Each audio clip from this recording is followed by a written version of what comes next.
നമസ്കാരം. ഓ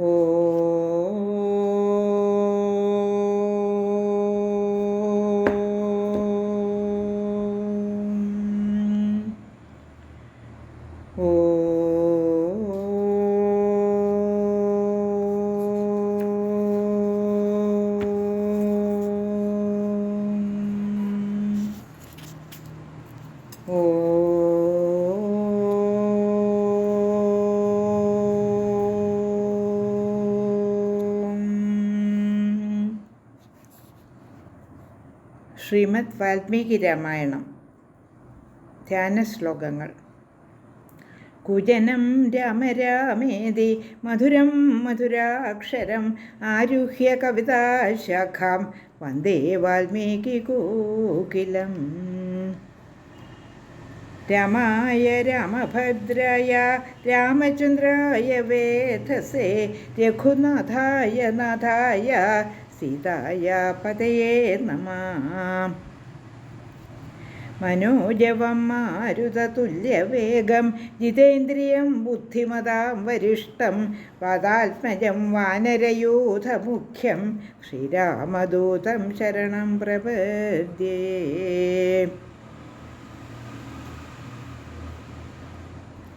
ശ്രീമദ് വാൽമീകി രാമായണം ത്രയശീതിതമ സർഗ 83-ാം സർഗത്തിലെ 1 തുടങ്ങി 10 വരെയുള്ള ശ്ലോകങ്ങൾ പാരായണം ചെയ്തിരുന്നു. ഇന്ന് 11 തുടങ്ങി 26 വരെയുള്ള ശ്ലോകങ്ങൾ പാരായണം ചെയ്ത് ഏകദേശമായ അർത്ഥമൊന്ന് നോക്കാം. 83-ാം സർഗത്തിലെ 11-ാമത്തെ ശ്ലോകം. യേ ച തത്രാപരേ സർവേ സമ്മതായേ ച നൈഗമാഃ രാമം പ്രതിയയുർഹൃഷ്ട സർവാ പ്രകൃതയഃ ശുഭാഃ. മണികാരാച്ഛ യേ കേചിത് കുംഭകാരാച്ഛ ശോഭനാഃ സൂത്രകർമ്മവിശേഷജ്ഞ യേ ച ശസ്ത്രോപജീവിനഃ.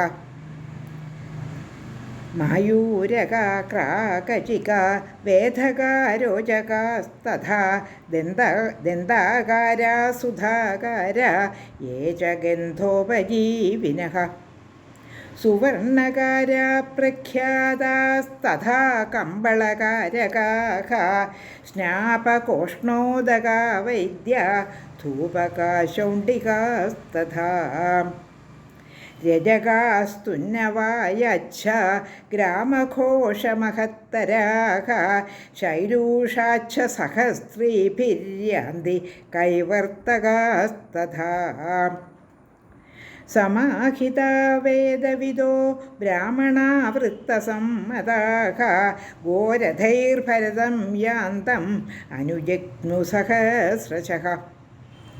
സുവേഷാ ശുദ്ധവസനാസ്താമ്രമൃഷ്ടാനുലേപിനഃ സർവേ തേ വിവിധൈര്യാനൈ ശനൈർഭരതമന്വയുഃ.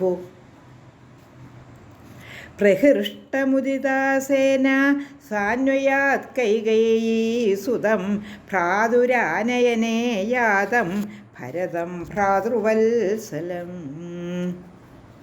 തേ ഗത്വാ ദൂരമധ്വാനം രഥയാനാശ്വകുഞ്ജരൈഃ സമാസേതുസ്തതോ ഗംഗാം ശൃംഗവേരപുരം പ്രതി. യത്ര രാമസഖാ വീരോ ഗുഹോജ്ഞാതിഗണൈർവൃതഃ നിവസത്യപ്രമാദേന ദേശം തം പരിപാലയൻ.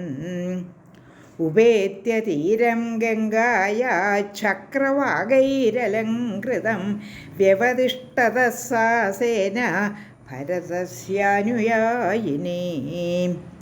നിരീക്ഷ്യാനുസ്ഥിതാം സേനാം താം ച ഗംഗാം ശിവോദകാം ഭരതഃ സജീവാൻ സർവാൻ അബ്രവീത് വാക്യകോവിദഃ. നിവേശയത മേ സൈന്യാം അഭിപ്രായേണ സർവതഃ വിശ്രാന്താ പ്രദരിഷ്യാമ ശ്വൈമാം സാഗരം ഗമാം. ദാതും ച താവദിച്ഛാമി സ്വർഗതസ്യ മഹീപതേഃ ഔർധദേഹനിമിത്താർത്ഥം അവതീര്യോദകം നദിം. തസ്യൈവം ബ്രുവതോ മാത്യാസ്തഥേത്യുക്ത്വാ സമാഹിതാഃ നിവേശയംസ്താം ഛന്ദേന സ്വേന സ്വേന പൃഥക് പൃഥക്. നിവേശ്യ ഗംഗാമനുതാം മഹാനദീം ചമും വിധാനൈ പരിബർഹശോഭിനിം ഉവാസ രാമസ്യ തദാ മഹാത്മനോ വിചിന്തമാനോ ഭരതോ നിവർത്തനം.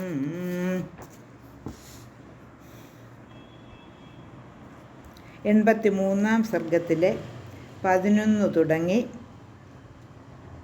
26 വരെയുള്ള ശ്ലോകങ്ങളാണ് ചൊല്ലിയത്.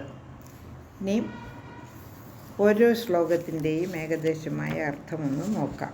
83-ാം സർഗത്തിലെ 11-ാമത്തെ ശ്ലോകം 11 തുടങ്ങി 15 വരെയുള്ള ശ്ലോകങ്ങൾ ചൊല്ലി അർത്ഥം പറയാം.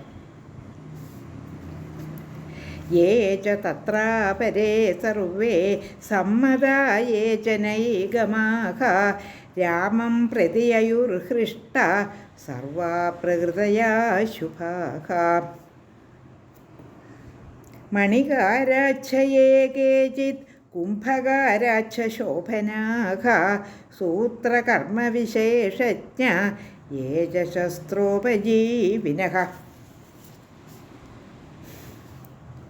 മായൂരകാ ക്രാകചികാ വേദകാരോചകാസ്തഥാ ദന്താകാരാ സുധാകാരാ യേ ച ഗന്ധോപജീവിനഃ. സുവർണകാരാ പ്രഖ്യാതാസ്തഥാ കമ്പളകാരകാഃ സ്നാപകോഷ്ണോദകാ വൈദ്യാ ധൂപകാ ശൗണ്ഡികാസ്തഥാ. രജകാസ്തുന്നവായാക്ഷ ഗ്രാമഘോഷമഹത്തരാഃ ശൈലൂഷാച്ഛ സഹസ്ത്രീഭിര്യാന്തി കൈവർത്തകസ്തഥാ. 11 തുടങ്ങി 15 വരെയുള്ള ശ്ലോകങ്ങളാണ് പാരായണം ചെയ്തത്. ഇനി ഈ ശ്ലോകങ്ങളുടെ അർത്ഥമൊന്ന് നോക്കാം. ആരൊക്കെയാണ് ഭരതനെ അനുഗമിച്ചിരിക്കുന്നതെന്ന് പറയുകയാണ്. രത്നപ്പണിക്കാർ, മൺപാത്രമുണ്ടാക്കുന്നവർ, കമ്പിപ്പണിക്കാർ, ആയുധപ്പണിക്കാർ, തട്ടാന്മാർ, കമ്പിളി നെയ്യുന്നവർ, ഉഴിച്ചിൽ പണിക്കാർ, വൈദ്യന്മാർ, പുകയുണ്ടാക്കുന്നവർ, മദ്യം നിർമ്മിക്കുന്നവർ, അലക്കുകാർ, തുന്നൽക്കാർ, ഗ്രാമങ്ങളിലും ഇടയച്ചേരികളിലുമുള്ള പ്രധാനർ, നർത്തകർ, മുക്കുവന്മാർ എല്ലാവരും അവരവരുടെ സ്ത്രീകളോടുകൂടി ഭരതനെ അനുഗമിച്ചു. ശ്ലോകം 16. സമാഹിതാ വേദവിദോ ബ്രാഹ്മണാ വൃത്തസമ്മതാഃ ഗോരഥൈർഭരതം യാന്തം അനുജഗ്മു സഹസ്രശഃ. ശ്ലോകം 16ൻ്റെ അർത്ഥം: വേദവിത്തുകളും സദാചാരനിരതരുമായ ബ്രാഹ്മണരും ആയിരക്കണക്കിന് കാളവണ്ടികളിൽ ഭരതനെ അനുഗമിച്ചു. ശ്ലോകം 17. സുവേഷാശുദ്ധവസനാസ്താമ്രമൃഷ്ടാനുലേപിനഃ സർവേ തേ വിവിധൈര്യാനൈ ശനൈർഭരതമന്വയുഃ. ശ്ലോകം 17ൻ്റെ അർത്ഥം: നല്ല പോലെ അലങ്കൃതരായി അലക്കിയ വസ്ത്രമുടുത്തവരായി അംഗരാഗമണിഞ്ഞ് അവരെല്ലാം വിവിധ വാഹനങ്ങളിൽ ക്രമത്തിൽ ഭരതനെ അനുഗമിച്ചു. ശ്ലോകം 18. പ്രഹൃഷ്ടമുദിതാസേന സാന്വയാത് കൈകേയീസുതം ഭ്രാതുരാനയനേ യാതം ഭരതം ഭ്രാതൃവത്സലം. ശ്ലോകം 18ൻ്റെ അർത്ഥം: പ്രഹൃഷ്ടരും മുദിതരുമായ സേന ഭ്രാതൃവത്സലനും ഭ്രാതാവിനെ തിരിച്ചു കൊണ്ടുവരാൻ പുറപ്പെട്ടവനുമായ ഭരതനെ അനുയാത്ര ചെയ്തു. ശ്ലോകം 19. തേ ഗത്വാ ദൂരമധ്വാനം രഥയാനാശ്വകുഞ്ജരൈഃ സമാസേതുസ്തതോ ഗംഗാം ശൃംഗവേരപുരം പ്രതി. ശ്ലോകം 19 അർത്ഥം തേരുകളിലും കുതിരകളിന്മേലും ആനപ്പുറത്തും കയറി വഴി പിന്നിട്ടുകൊണ്ട് അവർ ശൃംഗിവേരാപുരത്തിനടുത്തായി ഗംഗാനദിക്ക് അരികിൽ എത്തി. ശ്ലോകം 20 യത്ര രാമസഖാവീരോ ഗുഹോജ്ഞാതിഗണൈർവൃതഃ നിവസത്യപ്രമാദേന ദേശം തം പരിപാലയൻ.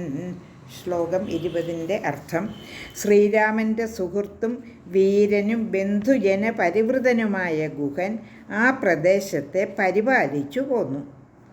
ശ്ലോകം 21 ഉപേത്യ തീരം ഗംഗായാ ചക്രവാകൈരലങ്കൃതം വ്യവതിഷ്ഠത സാ സേന ഭരതസ്യാനുയായിനീ. ഭരതൻ്റെ അകമ്പടിയായി ആ സേന ചക്രവാകങ്ങളാൽ അലങ്കൃതമായ ഗംഗയുടെ തീരത്തെത്തി നിലയുറപ്പിച്ചു.